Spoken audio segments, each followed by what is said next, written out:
বহু আশা এবং আকাঙ্ক্ষার দিন হচ্ছে এই 4 তারিখ। আগামীকাল হচ্ছে 4 তারিখ, ভোট রেজাল্টের দিন।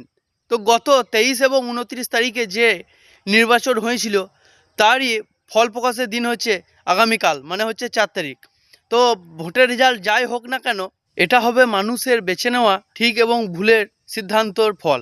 এই ফল প্রকাশের পর আমরা কেউ কিন্তু বড় নেতা এবং নেত্রী তৈরি হয়ে যাব না, কারণ আমরা হচ্ছি সাধারণ মানুষ, আমরা হচ্ছি খেটে খাওয়া মানুষ। তাই এই ফল প্রকাশের পর আমরা কেউ নিজেদের ওপর কোনো ক্ষতি করব না, কারণ আমরা ফল প্রকাশের পর অনেকে আমরা মাথায় ভেবে রাখি যে ভোটের রেজাল্টের পর একে দেখে নেবো তাকে দেখে নেবো, কিন্তু তুমি যাকে দেখার কথা ভাবছো সেই কিন্তু তোমার কাছের মানুষ, সেই তোমার পাড়ার মানুষ।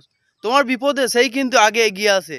কোনো রাজনৈতিক দল বা নেতা নেত্রী তোমার বিপদে কিন্তু এগিয়ে আসে না, এগিয়ে আসে তোমার ওই পাড়ার ছেলেটাই। তার রেজাল্টে যাই হোক না কেন, এটা কিন্তু কারো একার বা ব্যক্তিগত কারো সিদ্ধান্ত নয়, এটা হচ্ছে পুরো পশ্চিমবাংলার সিদ্ধান্ত। পুরো পশ্চিমবাংলা মানুষ যেটা চাইবে সেটাই হবে। হিংসা এবং দাঙ্গা থেকে সবাই দূরে থাকার চেষ্টা করবে। সবাই ভালো থাকবে।